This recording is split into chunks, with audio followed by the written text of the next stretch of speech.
आणि मी तुम्हाला सांगू इच्छितो, सगळ्यात चांगली बातमी अशी आहे की आपली जी पंतप्रधान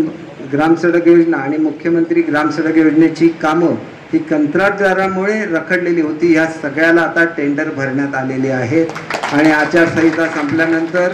आपल्या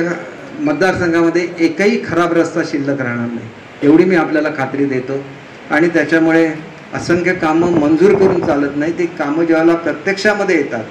त्यावेळेला आपल्याला, आणि माझ्या नावाने जाऊन कोणी तिथं नारळ फोडले मला अजिबात वाईट वाटत नाही, मी त्यांना नारळ फोडल्याबद्दल आभार मानतो, कारण माझे हात दुखतात एवढे नारळ मला फोडायला लागते, त्यामुळे फोडले तर फोडले, पण आपण एक बोर्ड तरी लावू शकतो की नाही,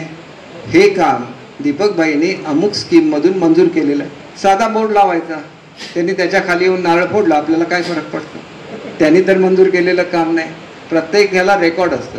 प्रत्येक मंत्र्यांना कोटा दिलेला असतो कामाचा, प्रत्येक आमदारांना कोटा दिलेला असतो कामाचा, आणि त्याच्यामधून ही कामं होत असतात। आम्हाला थोडेसे एक्स्ट्रा मिळतात कारण मुख्यमंत्र्यांचा लाडका असल्याचा तो एक फायदा असतो, तो फायदा मिळाला म्हणून कोणाच्या पोटात दुखण्याचं काही कारण नाही,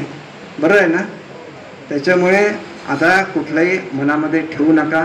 कोणाशी भांडू नका, आपण म्हणायचं की आपले उमेदवार कोण, आपले उमेदवार नरेंद्र मोदी, बरोबर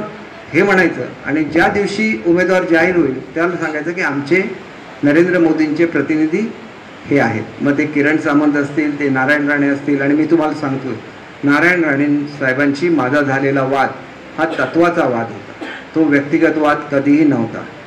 मी स्वतः पालकमंत्री ज्यावेळेला होतो त्यावेळेला जाहीर केलेलं होतं की जिल्ह्याच्या हिताच्या दृष्टीने मी नारायण राणे साहेबांबरोबर एकत्र काम करेन, आज नाही 5 वर्षापूर्वी जाहीर केलेलं होतं, लोकांना सांगितलं तरी खरं वाटत नाही, परंतु खरेच आमचे संबंध अतिशय चांगले आहेत। मी आज सकाळी स्वामी समर्थांचा प्रगट दिन होता म्हणून मी होतो अक्कलकोटला, तिथून आलो तुळजाभवानीला, आणि तुळजाभवानी ही आपली कुलस्वामिनी आहे महाराष्ट्राची, तिचे आशीर्वाद घेऊन आलोय, कुठल्याही परिस्थितीमध्ये तुम्हाला अपयश मिळणार नाही एवढी मी तुम्हाला खात्री देतो। आपण सगळ्यांनी छत्रपती शिवाजी महाराजांचं नाव घ्या, बाळासाहेबांचं नाव घ्या, आनंद दिघे साहेबांचं नाव घ्या, आणि जोरात कामाला लागा।